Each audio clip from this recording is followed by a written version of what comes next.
जैसे बोलते हैं ना कि परमात्मा हर जगह पे है, चाहे आप कोई भी चीज़ हो उसके अंदर उसका वास है। 33 कोटि देवताओं का वास हर जगह बताया गया।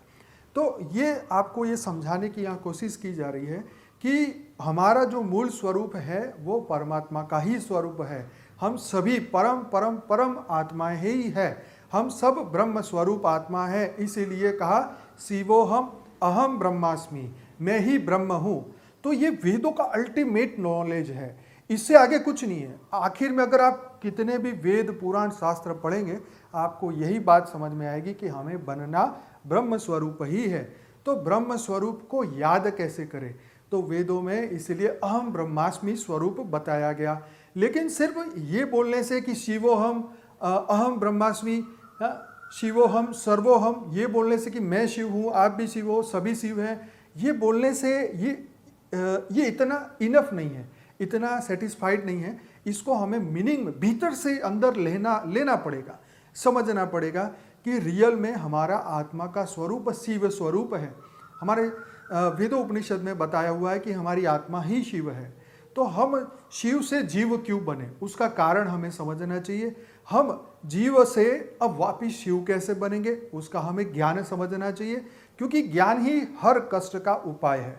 ज्ञान से ही हम अपने मूल स्वरूप को जान सकते हैं, पहचान सकते हैं। जैसे कुछ साल पहले जब मैं वकालत करता था तो कोई मुझे पूछे तो मैं यही कहता था कि हाँ, मैं एक वकील हूँ, मैं इनकम टैक्स लॉयर हूँ, मैं इनकम टैक्स के बारे में जितनी भी जानकारी रखता हूँ मैं आपके साथ शेयर कर सकता हूँ, आपकी मदद कर सकता हूँ। लेकिन जब मैं आध्यात्म में आया तब मुझे समझ में आया कि मेरा मूल स्वरूप, मेरी आत्मा का जो मूल स्वरूप है वो ब्रह्म स्वरूप है। मैं एक परम परम परम परम आत्मा हूँ, राइट। मैं एक दिव्य आत्मा हूँ, जागृत आत्मा हूँ, चैतन्य आत्मा हूँ, परम लाइट परम प्रकाश की आत्मा हूँ। आज वेस्टर्न वर्ल्ड में बहुत ही एक कॉमन लैंग्वेज यूज़ की जाती है कि लाइट बीइंग, तो प्रकाश का स्वरूप। तो विदेश में ये बात लाइट बीइंग बोलते हैं कि हम सब लाइट बीइंग है। तो रियल टाइम में यही ब्रह्म स्वरूप की बात हमारे वेदों शास्त्रों में बताई गई। और जहाँ पे देवों की बात आती है, 33 कोटि देवताओं की बात आती है, तो हमें इस ब्रह्मांड को पहले समझना चाहिए, जियोग्राफिकली समझना चाहिए। जैसे ये पृथ्वी है तो पृथ्वी एक ग्राउंड फ्लोर है। जैसे हम आज फ्लैट बनाते हैं तो कुछ मंजिल ऊपर होता है और कुछ अंडरग्राउंड में भी होता है। तो एक पार्किंग जो ग्राउंड फ्लोर पे होता है, तो इसको ये अगर हम समझे कि पृथ्वी एक ग्राउंड फ्लोर है, ठीक है।